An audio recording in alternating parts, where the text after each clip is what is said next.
Here's another story, and it's called Mr. Mischief.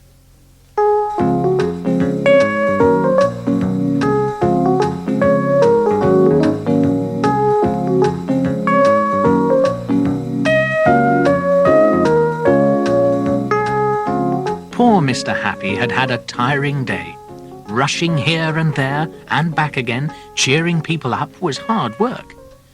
Phew, he sighed as he went into his house and sat down for a well-earned rest on a kitchen chair. But then, do you know what happened? It fell to bits. Bump went poor Mr. Happy. "That's all I need," he said. "I rather think that I have had a visit from Mr. Mischief." He was right. Outside Mr. Happy's house, and running away as fast as his little legs would carry him, was a small, mischievous figure. Mr. Mischief.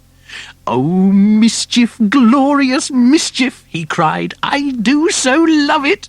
And he ran giggling into the night. The next morning there was a knock at Mr. Greedy's front door, but when he went to answer it, there was no one there.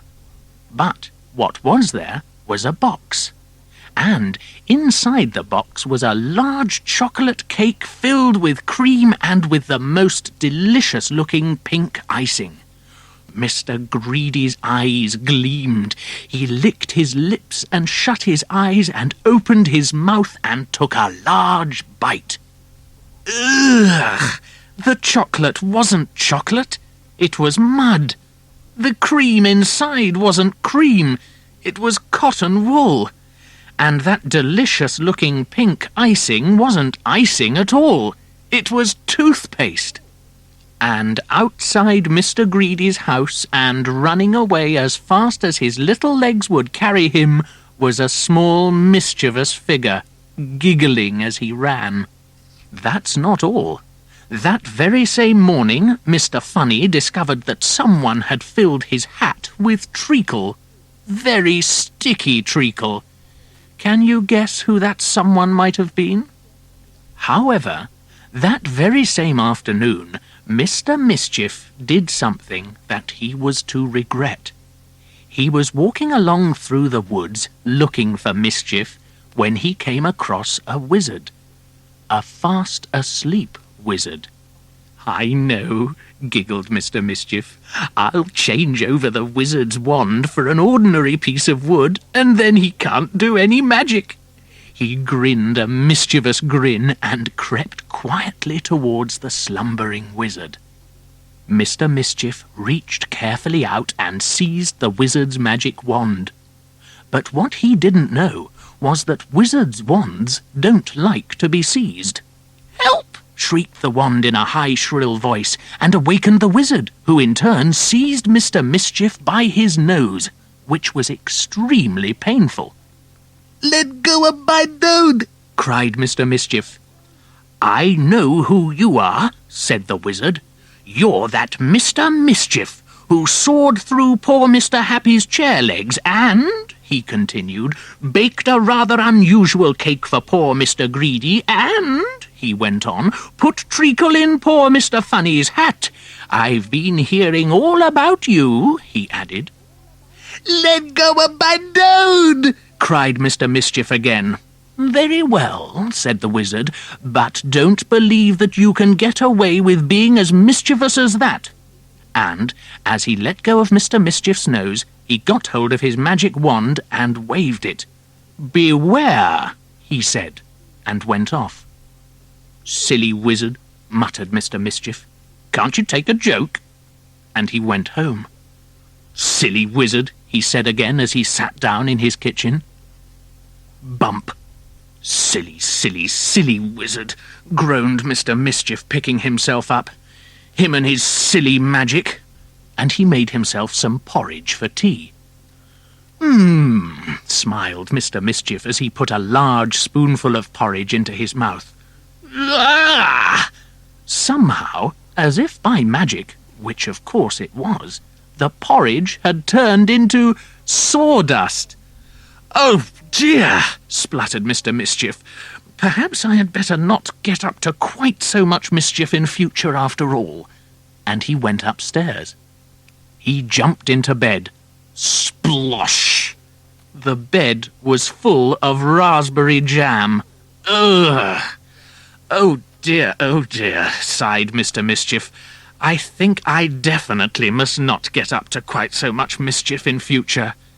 And do you know something? The day after, he was as good as gold. And the next day. And the day after that. It lasted a week. And then that old mischievous urge got the better of him. He just couldn't help himself. It was a Saturday night.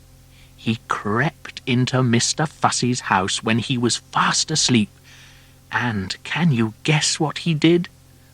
Oh, what a beautiful piece of perfect mischief, he cried as he ran giggling home. He'd cut off half Mr. Fussy's moustache. Isn't that terrible? Poor Mr. Fussy. He was absolutely horrified when he awoke and found out. But even that terrible piece of mischief is not the end of Mr. Mischief's story. So just take a look out of the window. Go on. You can't see a small mischievous figure anywhere about? Can you? Are you sure?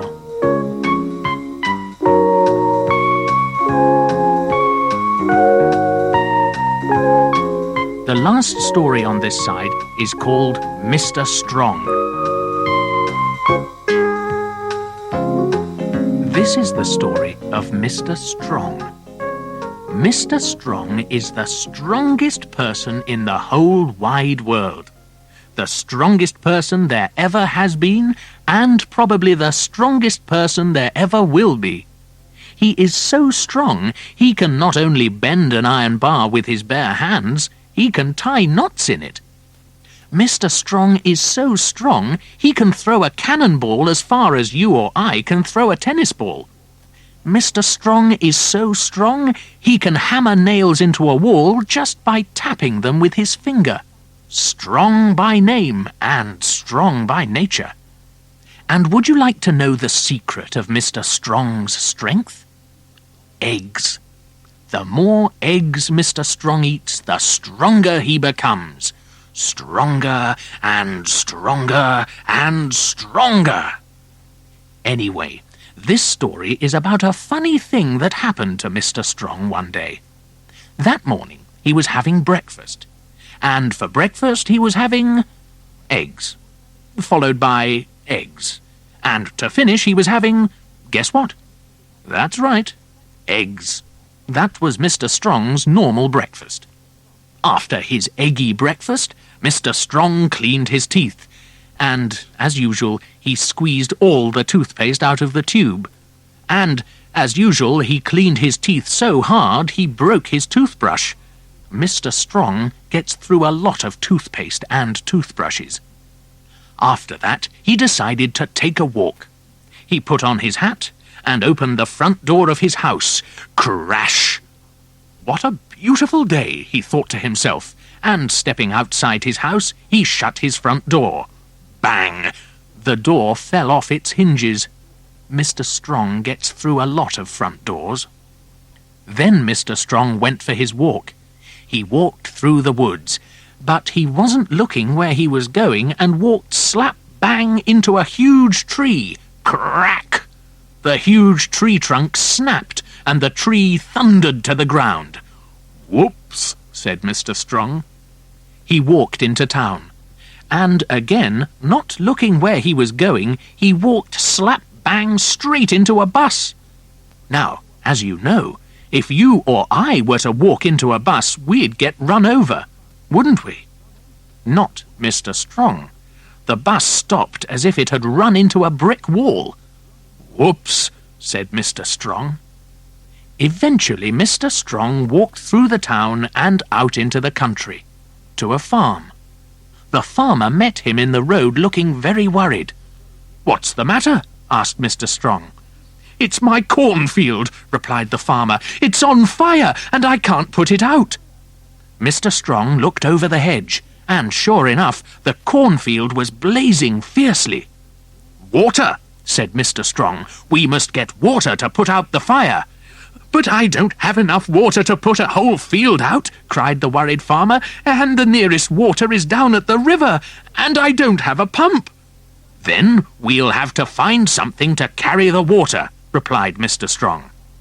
"Is that your barn?" he asked the farmer, pointing to a barn in another field. "Yes, I was going to put my corn in it," said the farmer, "but can I use it?" asked Mr. Strong. "Yes, but," replied the perplexed farmer. Mr. Strong walked over to the barn, and then, do you know what he did? He picked it up. He actually picked up the barn. The farmer couldn't believe his eyes.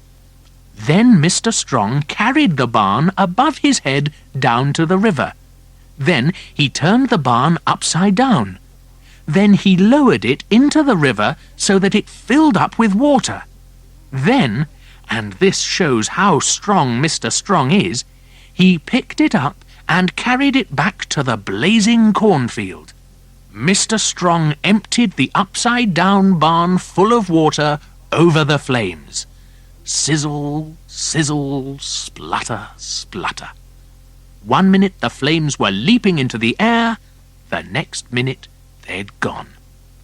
"However can I thank you?" the farmer asked Mr. Strong. "Oh, it was nothing," remarked Mr. Strong modestly. "But I must find some way to reward you," said the farmer. "Well," said Mr. Strong, "you're a farmer, so you must keep chickens." "Yes, lots," said the farmer. "And chickens lay eggs," went on Mr. Strong, "and I rather like eggs." "Then you shall have as many eggs as you can carry," said the farmer, and took Mr. Strong over to the farmyard.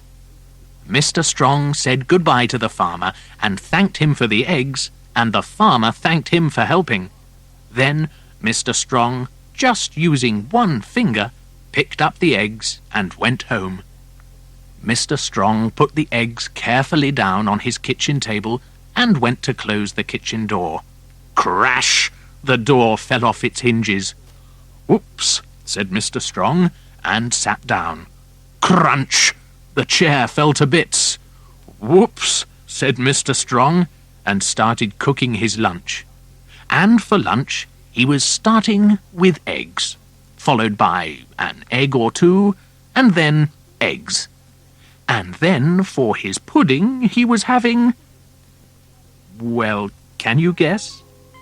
He was having ice cream. Ha ha!